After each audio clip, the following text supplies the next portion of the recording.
Hello, Hayes. I'm writing to you while grieving the deaths of three important people in my life, and now it feels like I'm losing one of my best friends. This has been the most difficult stretch of my life so far. At the end of January, I suddenly lost a friend to a fatal and unforeseen medical event. She was 32 and pregnant. 2 weeks later, my beloved grandmother passed away. And about a month after that, we found out my dad's cancer was no longer treatable. He died at the end of June. We held a service to celebrate my dad's life on a Saturday. My friend texted me to say she couldn't come because she had plans to go to a cabin for the weekend with another group of girls. She said, of course I would take time off of work for this, but the cabin weekend is something that she looks forward to every year. I immediately felt hurt, but I told her it was okay and that other people would be there to support me. At first, I brushed it off, but the more I sat with it, the more hurt I felt. My wife saw how much I was struggling and reached out to a mutual friend for advice. With my permission, that mutual friend spoke to my friend and shared how I was feeling. My friend apologized for missing the mark and offered to drive up the day of the funeral or to get ready together. While that was kind, something was still off. After taking time to reflect, I realized it wasn't about her not coming. I would have told her not to come once I learned of the conflict. It was that her instinct wasn't to be there for me, that I'd have to ask her to change her plans if I needed her, at a time in my life when I needed her the most. When I finally expressed this, she took some accountability. She said she didn't realize how significant funerals are to many people, and that she often acts before thinking things through. She apologized for how that made me feel. But then she started making excuses, that she's been unwell lately, that this weekend was her time to reconnect with nature so she could better show up for others. The more she explained herself, the worse it felt. Throughout our friendship, we've promised to be there for each other through life's storms. When my dad passed, she told me she was here for anything I could possibly need. But now it feels like what she meant is, I'm here for anything as long as it doesn't conflict with my plans. Was our friendship ever what I thought it was? I know grief can cloud judgment, and I'm trying not to react too quickly or misplace my anger. I'm aware my communication around this wasn't ideal, and I'm definitely not my best self right now. Still, I believe there are moments in life when you just show up for the people you love, and right now I feel incredibly let down. My instinct is typically to smooth things over and forgive, but I'm not sure there's anything to forgive in this case. She's shown me her cards and where her priorities lie. I fear there's no path forward on the trajectory I thought we were on as friends. Yours, Grieving and Gutted. Oh my goodness. Wow. Yeah, you had what a rough year. I'm so sorry. I'm so sorry. And you know what this made me think of is how I don't know if I know a single person who has experienced some loss or life-altering change.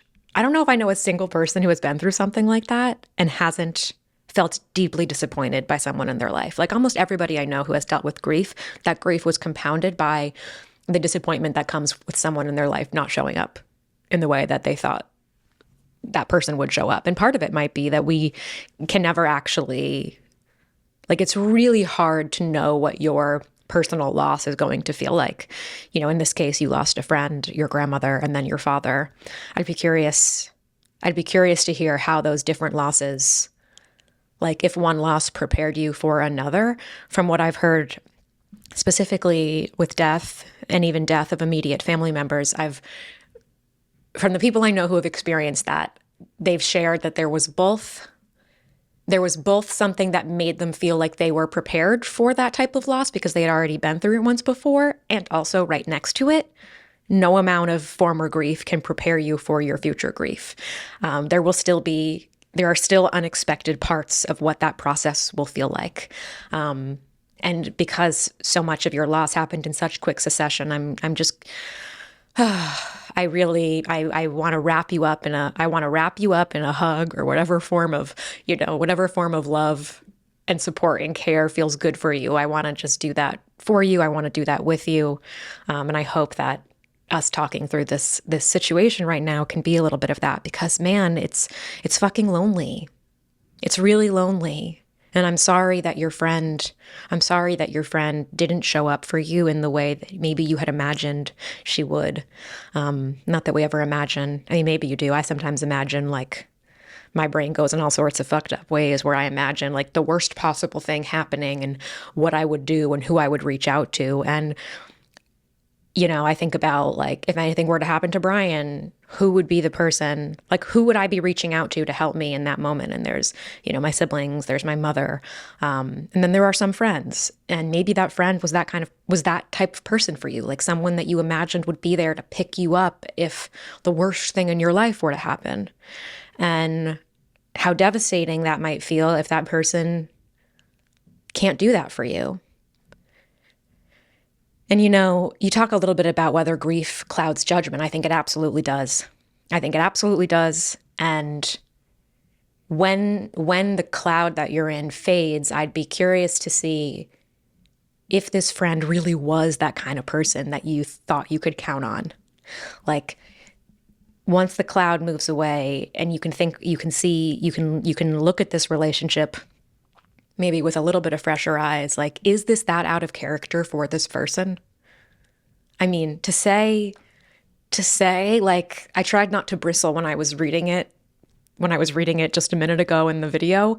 I bristled when I read your submission the first time, when the friend said that they weren't aware how significant funerals are to many people, or that they needed to reconnect with nature. Like, is that out of character for this person? Or is that sort of, I'll say it, self-centered and sort of aloof? I never know if I'm using the word aloof correctly. Aloof, not friendly or forthcoming, cool or distant. No, that's not really what I'm trying to say. I feel like I use aloof wrong all the freaking time. But like the personality of, like, is she that detached? Isn't aware that funerals are significant to many people? I mean, maybe, I don't know. Sometimes I give people too much of the benefit of the doubt. Is that who's not aware that the funeral of an immediate family member is significant? That sort of sounds a little bit like bullshit to me. Or maybe that type of detached from reality nature is so true to who she is, and it never was that obvious, or it never felt that personal before in your friendship because you hadn't experienced this type of loss. I'd be curious, like, that's one thing that maybe you could reflect on later, not now, though I am saying it now, so you're bound to think about it if you're listening to this. Like, is this all that surprising? But whether it's surprising or not, it's hurtful. And I think that your analysis is spot on. Like, it's not that she's missing the funeral. It's not that she's missing the funeral. It's how her whole approach to why she was missing it's that her whole approach to missing the funeral was so focused on her and lacked empathy and lacked connection. Because it did get me thinking about, like, because when you hear it right away, like, my close friend didn't attend my father's funeral, when you hear that detail right away, it sounds really bad. I think it sounds really bad. Like, my immediate reaction is not to go to, oh, well, there are reasons why that might make sense. Even though when I think about my real life, there are reasons why that makes sense. I wasn't able to attend a close friend's father's funeral last year. It happened very suddenly, and we live across the country, and I couldn't be there in time. I couldn't be there. And I felt really bad about that. And I made sure that I showed up for that friend in other ways. And it was never, I can't attend the funeral because of XYZ. The explanation wasn't necessary at that time.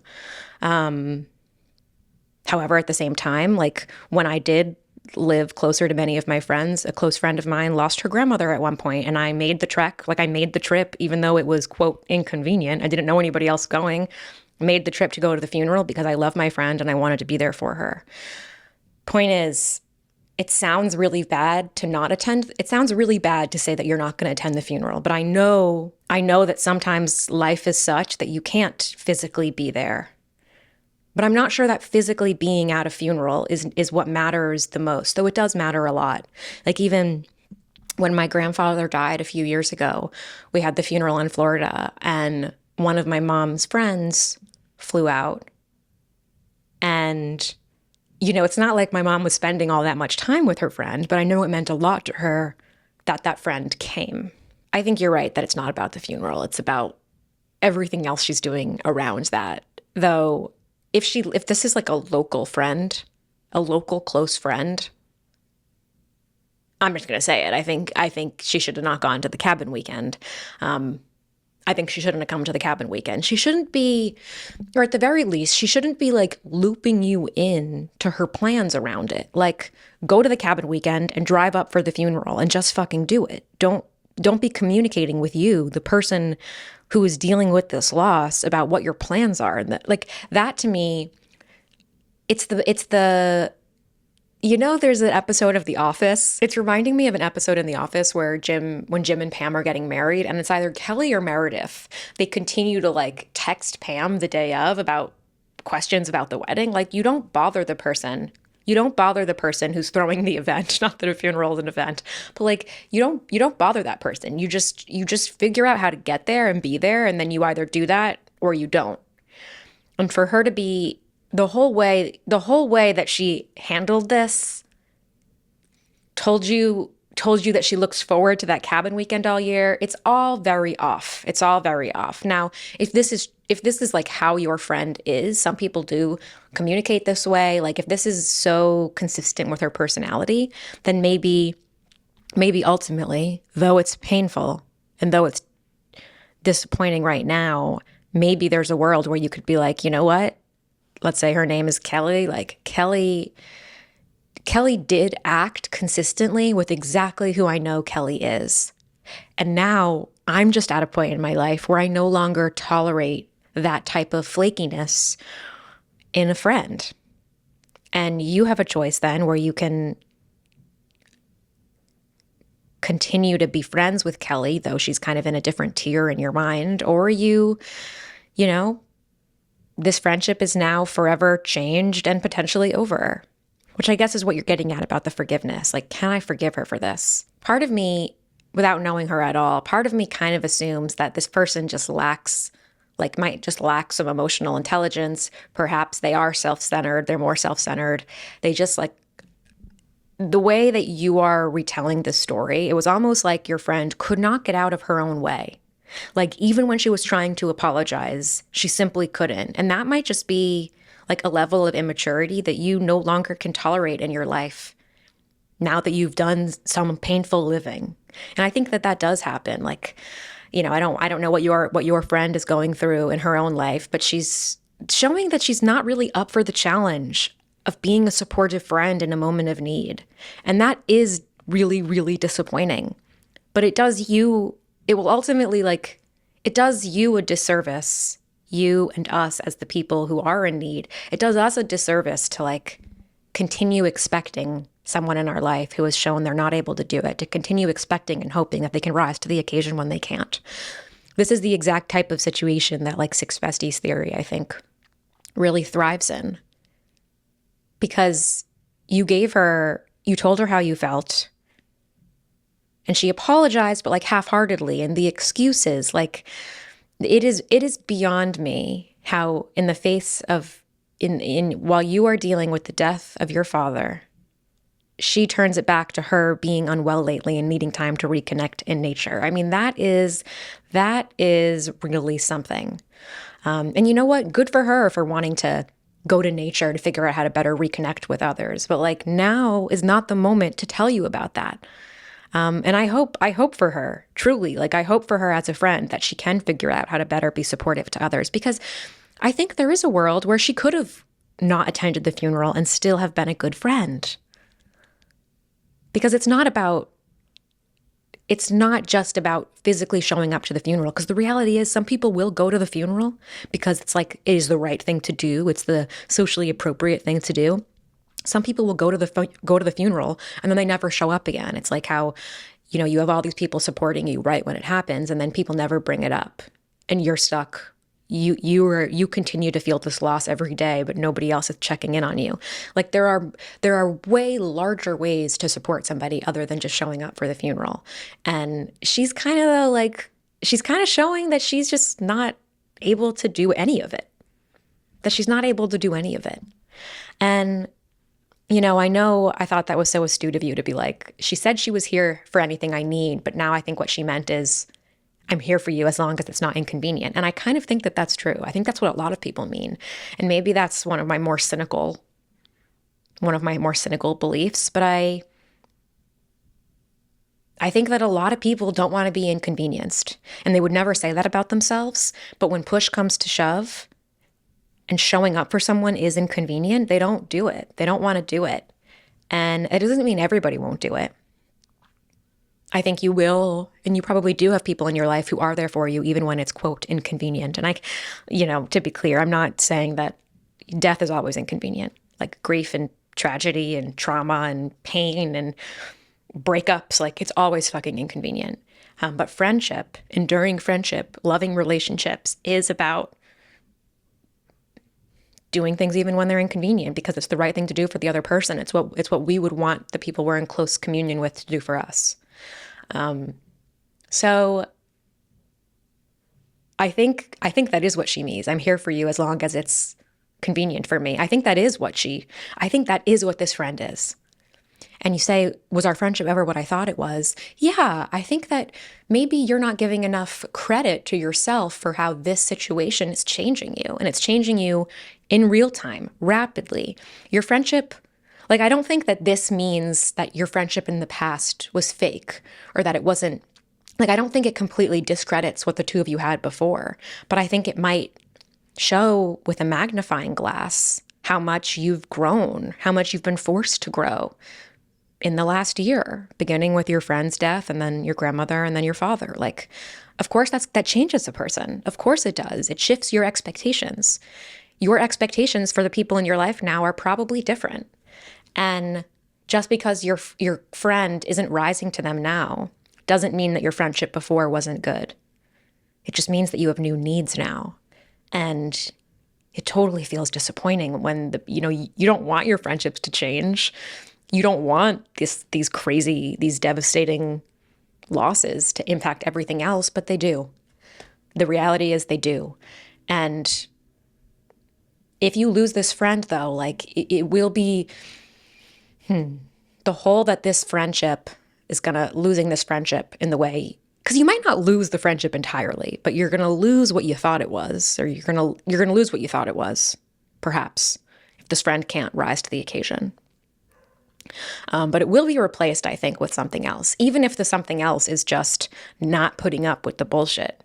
Even if the something else is just, I no longer am expecting this person to support me, because that does feel good. Like saying goodbye to an unrealistic expectation is so freeing. And I know what we want is for someone else then to come in and fill that expectation, to fill that need. And I think you will have that. I think we all will have that. I think we all can have the relationships we desire. But the second best thing, and maybe even better, honestly, is just losing the expectation itself. And it's just, it doesn't take away how hard it is and how disappointing it is and how sad it is. But it is better. It is really one of the, every time I have let go of unrealistic expectations for someone or a group of people in my life, it's freeing. It's like so deeply freeing, because then I can see their behavior so clearly for what it is, and it doesn't feel as personal. It's like, oh, they're actually just not capable of doing or behaving in the way that I want my friendships to feel and behave, or the way I want people to treat me. Like it isn't personal. They're not capable of that.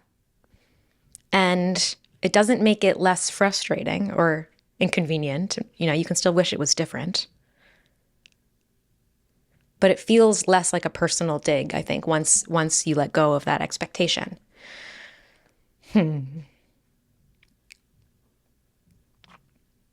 don't think you need to feel bad about having your friend get involved. I agree that generally is not the best way to deal with friendship issues. Like, I think it's lovely that your wife went to a friend to get advice. I think that's great. Like, may all our partners, when they're not sure how to support us, go to other people they trust in their life to get advice. I think that's wonderful. Having the friend get involved, it doesn't seem like it was disastrous in this case, even though the friend still wasn't quite able to show up for you, even when someone else got involved. I don't think you need to beat yourself up over that if you are at all. I know at the end of your letter, you were like, I know I'm not communicating the best way possible. That's okay. you don't need to communicate the best way possible right now. So if you're holding on to any like shame about that or disappointment in yourself, I think you can let that go. About not reacting too quickly or misplacing your anger. I mean, of course, like this letter you wrote me is only your perspective. And there's a chance that in a few months you might see some of these details in a different light. I think the best thing to do right now is nothing. I do think the best thing right now to do is nothing. Because you're not going to run out of time. Like, it's never going to be too late to deal with this, because I don't actually think that dealing with it is going to involve like opening up your heart and being vulnerable with this friend. It kind of sounds like you already did that. Like, if you already told her, I'm disappointed that you weren't there for me and that you put me in a position where I had to ask you to be there for me at a time where I really needed it. Like, there's nothing more to discuss. There's nothing more to discuss. Some people might say, no, you got to talk about it again. You got to talk about it again. I don't really believe that. I think like you talked about it. There's nothing left to say. You told her how you felt. She didn't show up. And if she continues to like not learn, it should only take one conversation for someone to learn.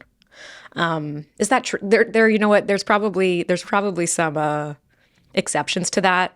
There's definitely a million exceptions to that. I kind of take that back. I'm going to walk that right back, because I know that like even like in my relationship with Brian, for example, like we have to talk about like some issues present themselves multiple times and we don't learn them just because one of us brought up a grievance to the other person once.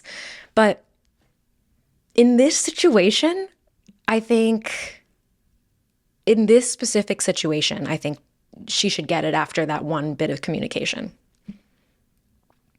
Like if after this, she hasn't found new ways to show up for you and support you, bringing you meals, coming and sitting with you, asking you how you're feeling, picking you up and driving you to a movie, bringing you to coffee, inviting you to things,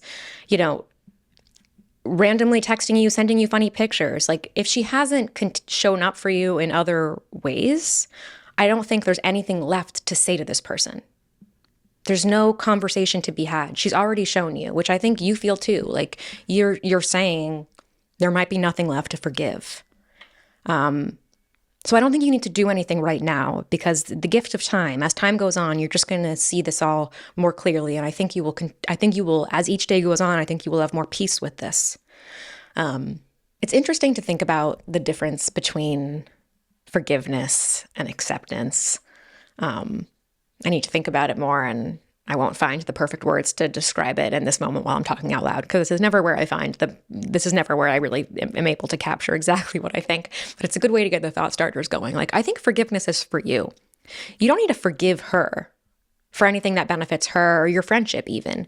But the forgiveness, I think, comes from, like, forgiveness is about letting go of something that is holding you back. I don't think we forgive someone because it's like the right thing to do or because it benefits them.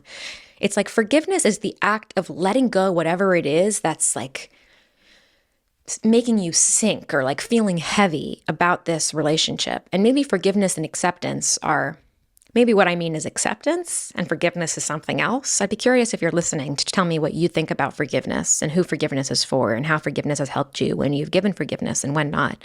Like, I kind of think that forgiveness is for everybody.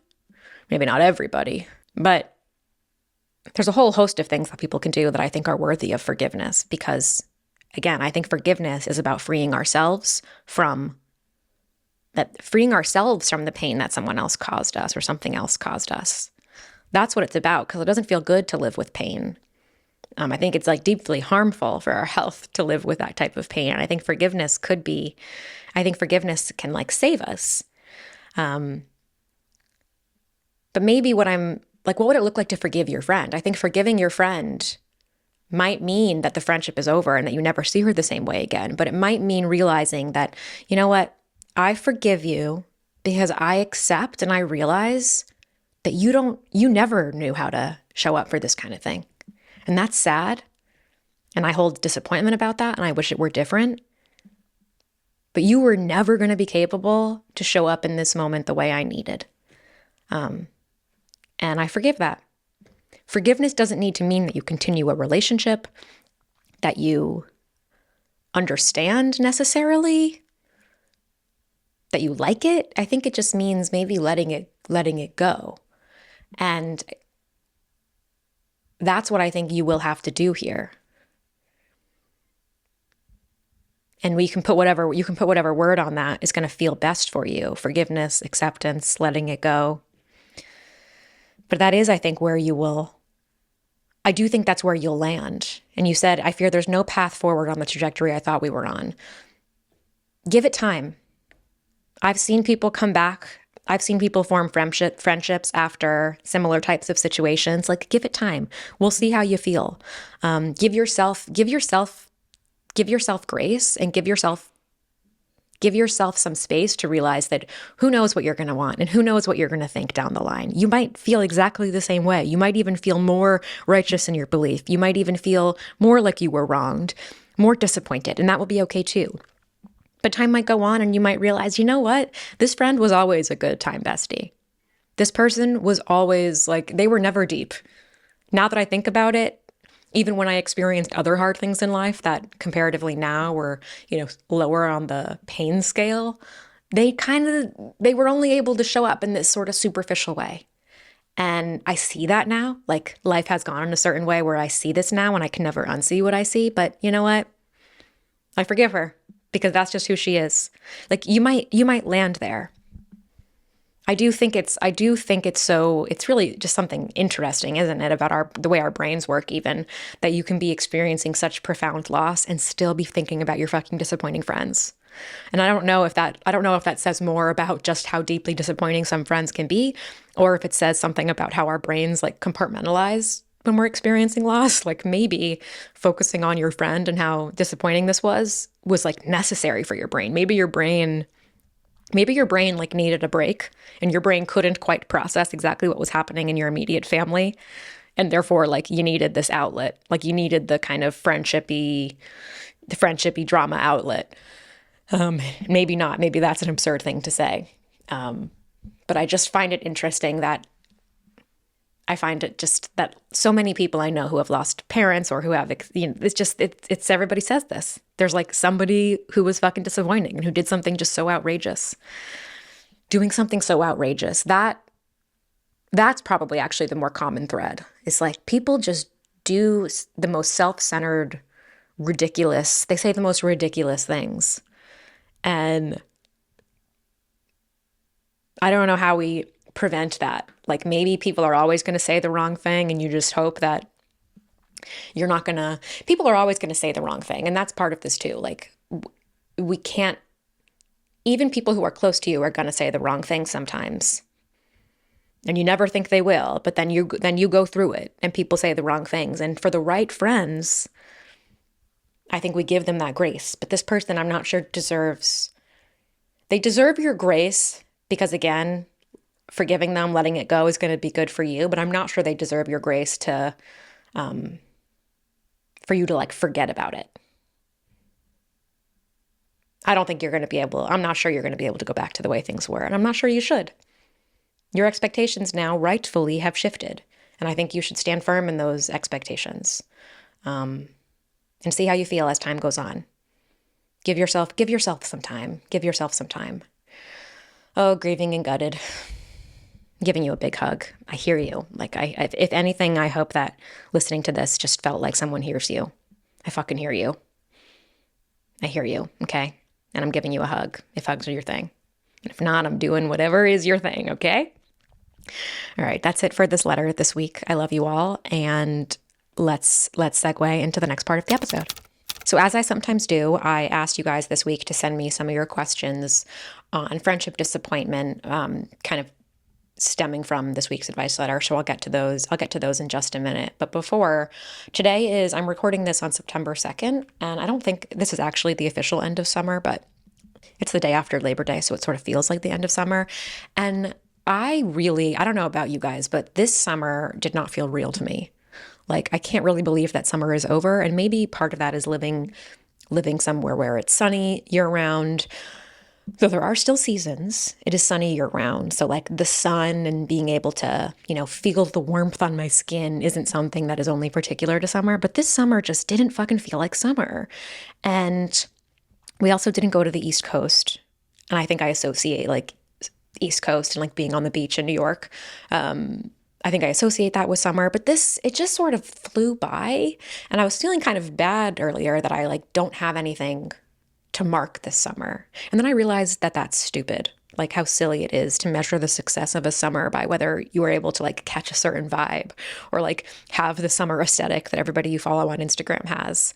And I realized that that was silly. And I tried to like look through my camera roll. Not that again, not that photos are the only measure of like what you did, but I take photos of things, and most of my photos are of Brian and my dog.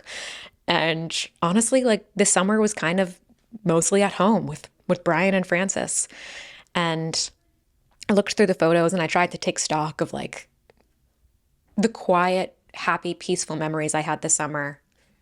Because I've been doing this thing with like timekeeping.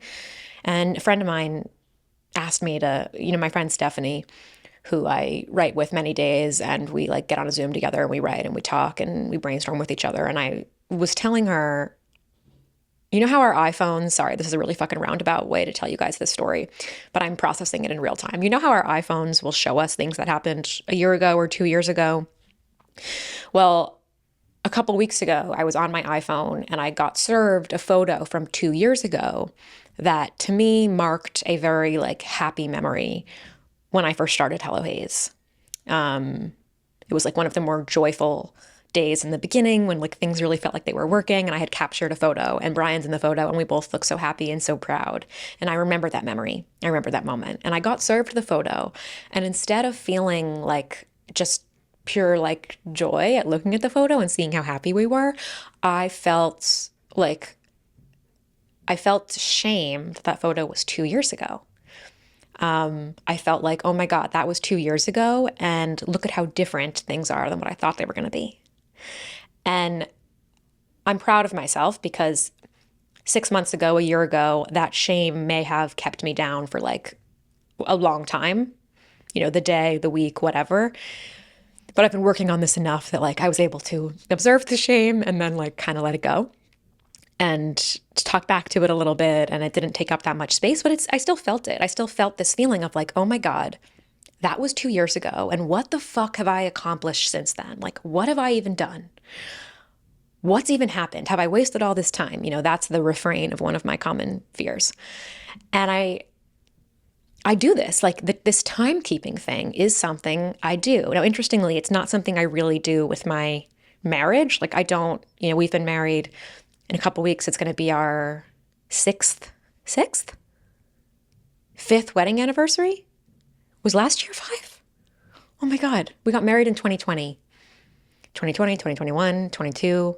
21 was our first. 22 was our second. 21 was our first. 22 was our second. 23 was our third.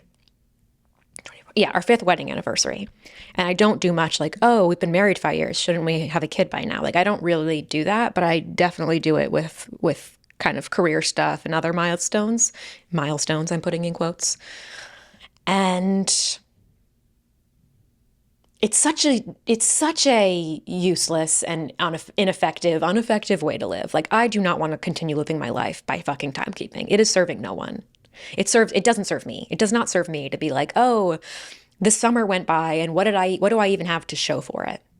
And my friend asked me, she's like, where do you think this timekeeping comes from? And it's an interesting question that I should circle back. I should circle back on that and think about it a little bit. But she and I were talking a little bit about that recently, particularly about the summer, and then again with this year because it's September now. And you know where my brain goes? My brain goes to last September. And like, what did I accomplish last September? And like, where did I think I would be last September? Anytime it's like the anniversary of some milestone, I like so effortlessly, I'm like, oh, well, a year ago I did that. And like, now what? And that's just such a cruel, that's not how life actually works. And, maybe some people are motivated by time passing, but I don't feel motivated by time passing. I I feel like strangled by it when I think about it. And Stephanie, being the wonderful friend she is, she like listed off for me. She like listed off for me all of the things that she's observed that I accomplished this summer and a little bit longer than that. And for the record, accomplished, like none of them were external milestones. They were things like, I feel like I wrote them down, but I think I can just recite them. They were things like stopped seeking approval from authority. Which I'm not going to give you more context on that right now, but stop seeking approval from authority. Like that's a fucking good one. Broke your elbow and like didn't completely fall apart. I think she said it more like experienced something really challenging and didn't let it, keep you down. Huge. Raising a puppy. Huge. And we just went through this list of like, figured out one of the sources of my pain. Like these kind of deep, major things that aren't always visible when you're like looking at a summer or looking at a year, but really matter. And like, those are really valuable ways that I spent my time. I didn't buy a new bathing suit this summer, which obviously doesn't matter. But like, sometimes I look at photos of like people in cute bathing suits on cute trips. And I'm like, wow, like I'm wearing the same fucking bathing suits that I've had for 3 summers now. And I didn't go anywhere cute to wear them. And I have no cute pictures of us like drinking wine on the beach. And like, I love drinking wine on the beach and I didn't get to do that. And it doesn't matter. So I just wanted to bring that up because at the end of summer, maybe you're feeling that too. Like maybe you're feeling bad that your summer didn't look as glamorous or as summery as you thought it would. But like, give yourself like, please, wherever you're listening to this now, like pause and like open up your phone and leave a little, like start making a little notes list of like stuff that you did this summer, internal stuff you did, small stuff you did, just so you can see that you were spending your time well. You were spending your time well. And that's what I'm trying to do whenever that timekeeping obsession comes up. Like, oh, it's September already and like you haven't, finished the draft you're working on yet. I've spent my time well. I'm proud of how I spent my time. The way I spent my time was meaningful and is adding up and is leading me to where I want to be. And I want you to feel that too while you're listening to this. That is what I hope for you. So make that list. I'm going to make the list and put it on my desk in front of me right next to this painting of Francis because I don't know, timekeeping serves no one. If you have any idea, if you have struggled with that, with timekeeping and have like figured out how to counteract it in your life, please let me know. The other random thing that was sort of making me feel bad recently, I think I've been dealing with some, as I'm saying this, I've definitely been dealing with some petty insecurities. Speaking of my anniversary and insecurities, one of the most wonderful things that Brian does is our laundry and our cleaning. Like I haven't done the laundry. I barely do the laundry. I can probably count on 2 hands the amount of times I've done the laundry since we've lived together for the last 7 years. He does the laundry. He mostly does the laundry well. He does the cleaning. I'll tidy up a little bit. I'll clean the kitchen he likes to do it. But our bed rarely has a matching sheet set.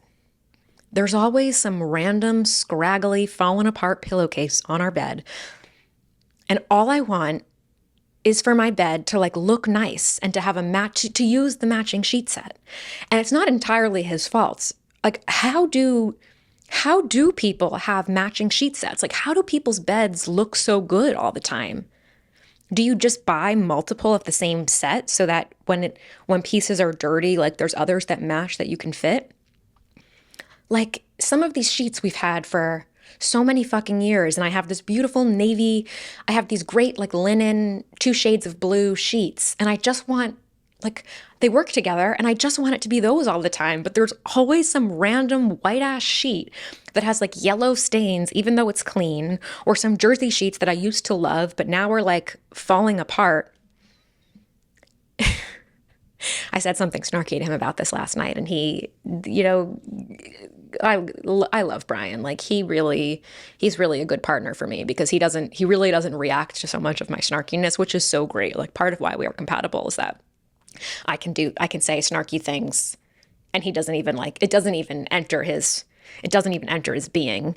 Though I should watch my snarkiness sometimes. And if he ever does react, I know I've taken it too far and it's time for me to apologize. But I said something snarky about the sheets last night, and I forget what he said, but it was, I just want my sheets to match. Like, is that asking for too much? Like, I just want to feel like an adult with fucking sheets that match.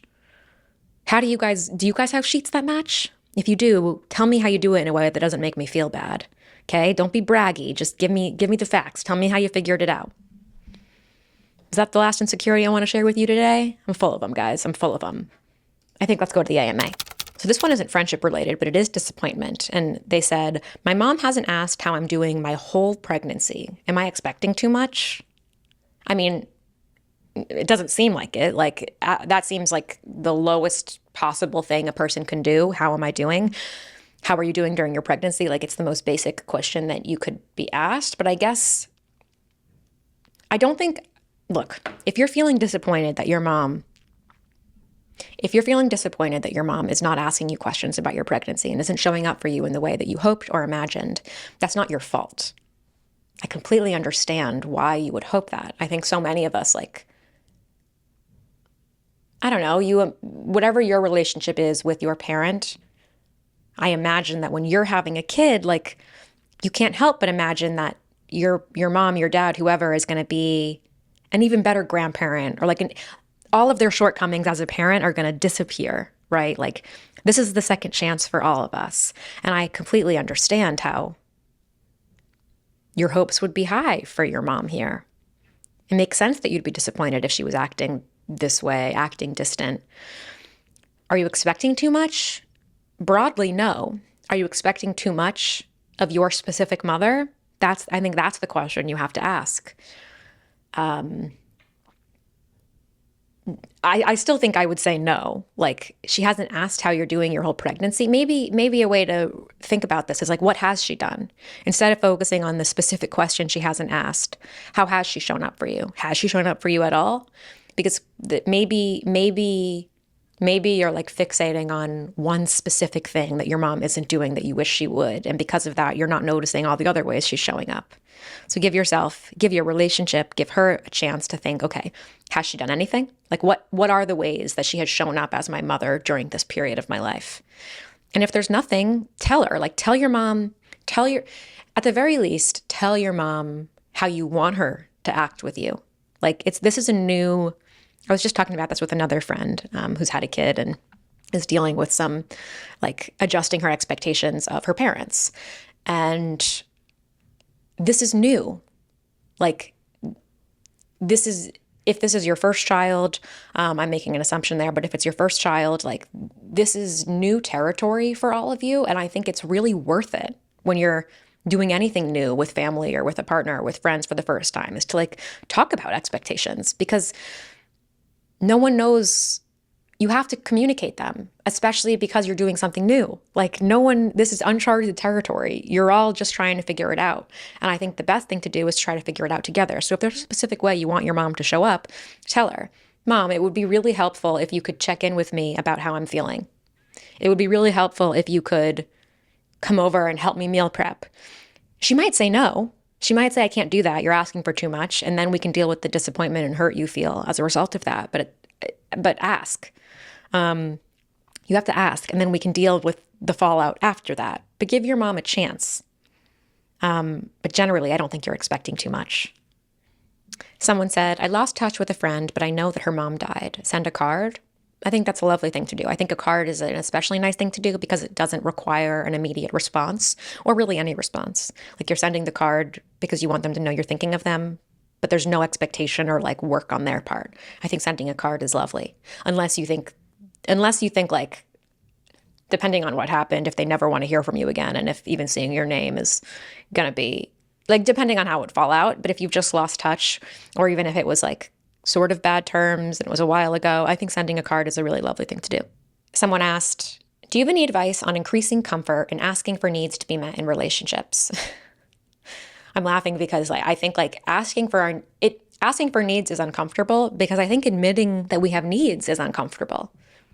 I still regularly feel uncomfortable when I admit and realize that I have needs.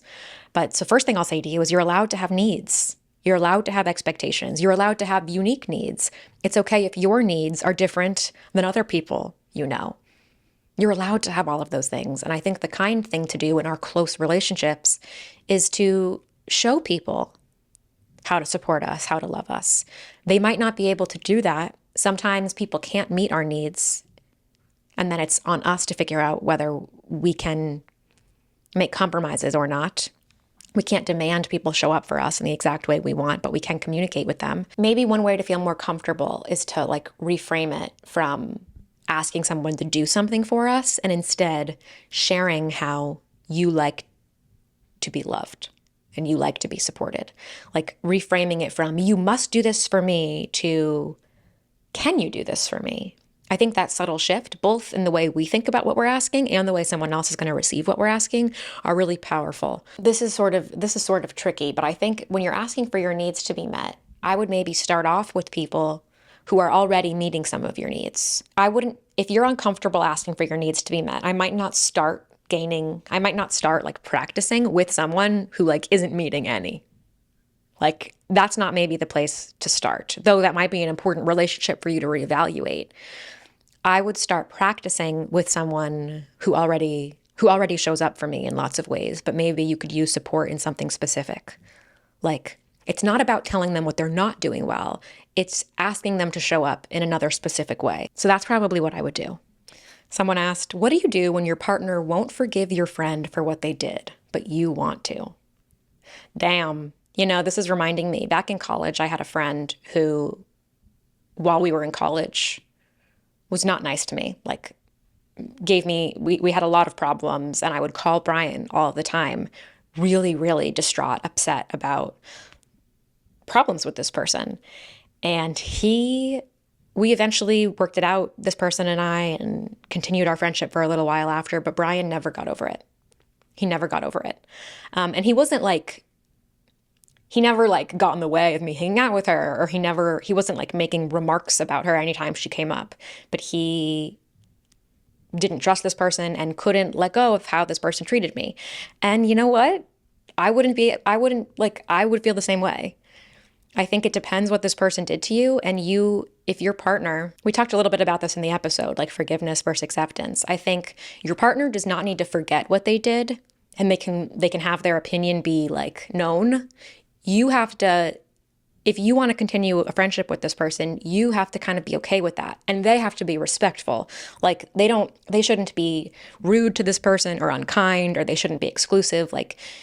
They have to accept that you want to continue the friendship, even though they don't like them or trust them. And you have to accept that you're going to continue the friendship without your partner liking them. You and your partner both have to kind of come to terms with that, agree to disagree. You can't force them. You can't force your partner to forgive them. If anything, it's look, I don't know what the situation is, but why would you want? I don't know. I think sometimes the people who love us can see things more clearly than we can. And that's not saying that you shouldn't forgive your friend. What I would ask my partner is just be respectful and supportive of me while I try to make this friendship work. You don't need to be friends with her. You don't need to join us for dinners. We can keep a boundary, but don't bring the negative energy. It would be a problem if your partner is constantly bringing up the past and constantly shit talking, but you guys can agree to just keep that friendship separate. And then if something goes wrong with that friend again, that they don't tell you, I told you so. Someone asked, I wrestle with whether I want bridesmaids because I'm worried that I'll end up disappointed. Oh, how interesting. I totally relate to not wanting to do something because you're trying to protect yourself from future disappointment. I guess I'm curious, do you think you're going to be disappointed because the friends that you're considering making bridesmaids regularly disappoint you? Are you worried that having them as bridesmaids will hold a magnifying glass up to the realities of your mismatched friendship? If so, now might be the opportunity where you're realizing, oh, these friendships aren't actually what I think they are, and I'm pressing on the brakes rather than pressing on the gas. I think around weddings, what a lot of people do is they feel they're aware of the realities in their friendships, or maybe not fully aware, but they sort of feel some prickly thing, something doesn't feel quite right. But because it's their wedding, and of course they need bridesmaids, they just press on the gas and they look the other way. But then the wedding continues to shine the light on all of the things they wish that weren't. So is it that, or do you have mostly wonderful friends and you're just trying to, protect yourself from something that in some ways is inevitable? I think that most people will experience some disappointment as it relates to their wedding, because disappointment is a very normal feeling, and no wedding, no day, no event is ever going to go 100% according to plan. Humans are still humans. Humans still be humaning at our weddings. Like, life is still going to go on. People are still going to act as they always do. And disappointment might be one of the feelings that you feel. I hold disappointment about certain things about my wedding, and that's completely normal. I generally lean no bridesmaids. Like, that's just my personal, that is what I would do if I were having a wedding, even though I have lots of lovely, wonderful friends who I would want to be a part of the day and who I would want there and who, are worthy of bridesmaid status. I still probably wouldn't choose to do it. I think that you should spend some more time thinking about what this fear of disappointment, where it's coming from, why you feel these things. Try to get to the bottom of that. And if it's because you're realizing you're not sure these people can be the way you would want them to be on that day, then maybe don't do it. I don't think there's anything wrong with not having bridesmaids, and I don't think you'll regret not having bridesmaids. I mean, I actually can't speak for you, but I think there are so many ways that you can incorporate having friends be involved in your day. And for example, you could have people get ready with you if you want and not be bridesmaids. You could, because being a bridesmaid is like, what does being a bridesmaid even mean to you? Is it about what they do leading up to the wedding? Is it about their responsibilities the day of? Is it just about having people to get ready with and having to kind of mitigate your nerves? Like, what is it actually about? Maybe think about that too. What are your expectations for bridesmaids? What do you actually want? How do you actually want friends and loved ones to be involved? Maybe break down some of what actually goes into a bridesmaid too. So break down like where your fear of disappointment is coming from. And what you want the bridesmaids to actually be. There's also something about how disappointment, I've been talking a lot about disappointment recently, and how I think disappointment is like really one of the most challenging human emotions, something that we avoid at all costs, or that I avoid at all costs.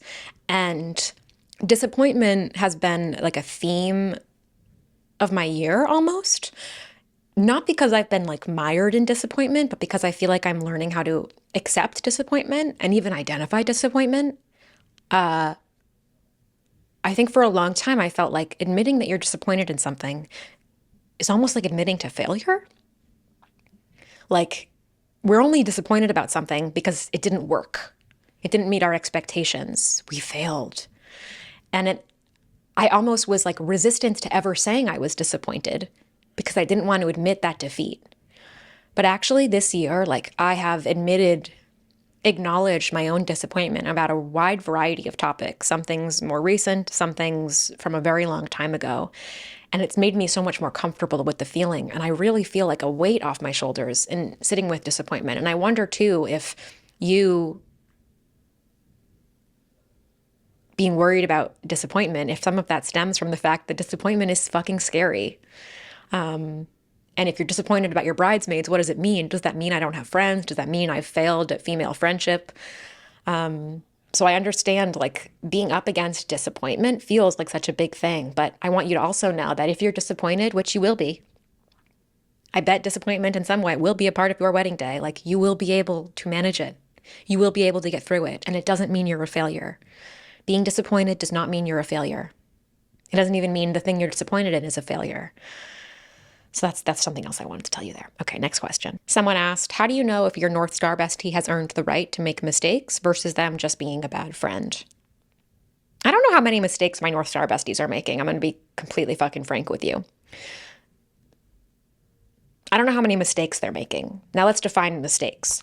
My North Star besties might sometimes say something where the specific word they used might trigger me. Like, our North Star besties are not immune from saying things that are triggering for us, in the same way that my husband is not immune from triggering me sometimes, or my family members. Like, I'm trying to think if I can use a new word for trigger, because I know the word trigger has so many connotations for people.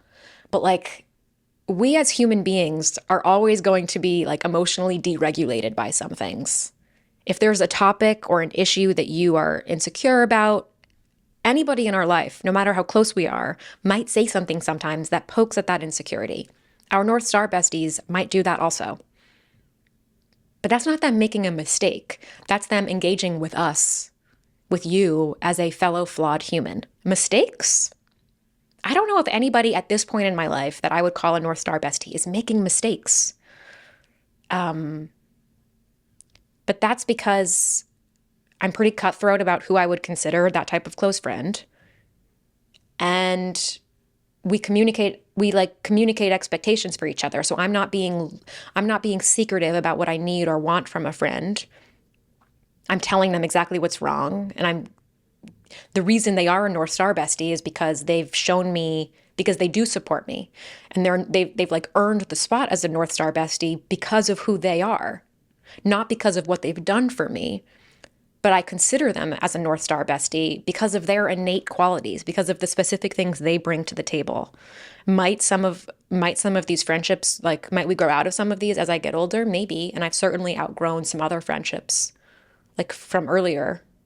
People who I might have considered a North Star bestie when I was 20, maybe I don't consider them that now.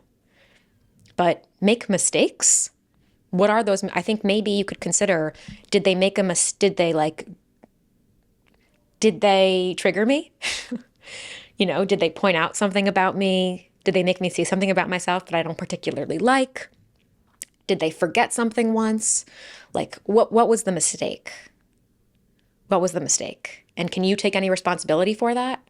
Or are they a bad friend? And I don't know if I have the criteria necessarily for are they a bad friend? Or even just are they not a North Star bestie? Maybe it's not being a bad friend, but that's one nuance for me. It's like my North Star besties, they're not immune from saying the wrong thing. And sometimes it actually wasn't the wrong thing. I just thought it was the wrong thing in the moment because of my own mishigas. It's a pretty roundabout way of answering your question, but hopefully you'll glean something from that. Next question. Someone asked, I have issues with the girlfriend of my boyfriend's bestie. How do I set boundaries around hanging out together? I think the answer is probably going to be a mix of you compromising. Like maybe you say to your boyfriend that you don't want to do double dates, and hopefully the boyfriend will accept that. But you will be in small groups with her present, and you'll be polite and friendly. I think you'll have to make some compromises for the sake of your boyfriend. Of course, pending whatever your issues are with this person. Maybe there are some issues that warrant that you never want to be in her presence. But pending it's not something like that, I think the nature of being in a relationship is trying to consider what's best for your boyfriend and his friendship too.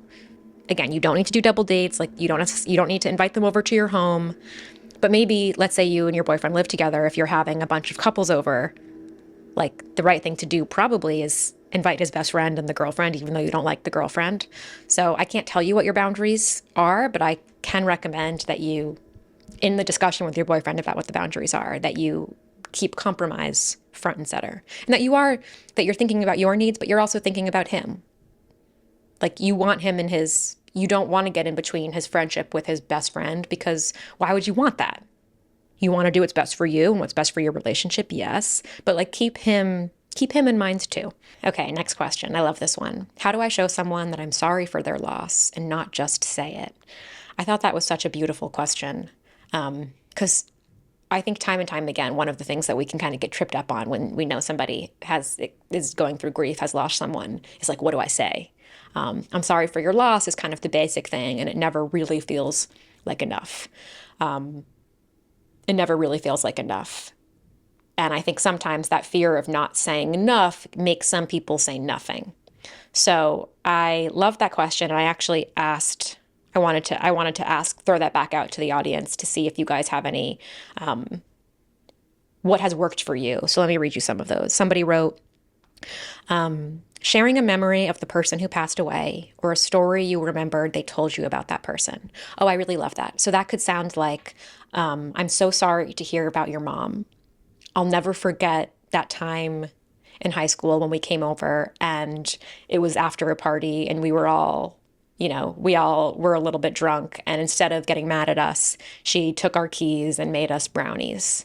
She was such a wonderful person. I'm thinking of you. Like adding something like that. That could be an example. What a great idea. Another idea. This is more of a long-term thing, but I had a friend reach out to me on the first anniversary of my dad's passing just to say she was thinking of me. A lot of people are usually checking in when it first happens, but having someone remember that it had been a whole year since he died was really meaningful. It made me feel so supported by her friendship. Oh, it's like making me get choked up thinking about that. Such a small thing. It's proof that like these small things really matter. So maybe like for the friends, for those of us who want to support our friends who are dealing with the loss, you could set a reminder in your calendar. So if they lost a parent on April 20th, set a reminder for April 20th the following year, or even a couple days before, a week before, to text them, to reach out, say, I know it's been a year. I'm thinking of you. Whatever it is you want to say. It's beautiful. Another idea. My dear friend's mom passed away at Christmas, and every time I see her, I ask, how is your grief sitting with you at the moment? I don't want to toot my own horn, but she recently told me how much that means to me. I think people rally around you when your loss happens, but after a while, it goes unmentioned because people don't want to upset you. I think it's about showing you care and giving them a chance to talk about their loved ones weeks, months, or even years after their passing. I love that phrase. How is your grief sitting with you at the moment? I love that because it leaves space. Because it's not like a good or bad, right? Like, how are you doing? It's obviously fucking bad, right? It's obviously bad. But it's asking a question that encourages nuance and that acknowledges the kind of wave that is grief. I loved, if you listened to the Amy Poehler episode with Aubrey Plaza, such a fantastic conversation, such a gorgeous conversation and demonstration of friendship in hard times. It really, really moved me. If you don't know, Aubrey's husband died earlier this year, and this was her first.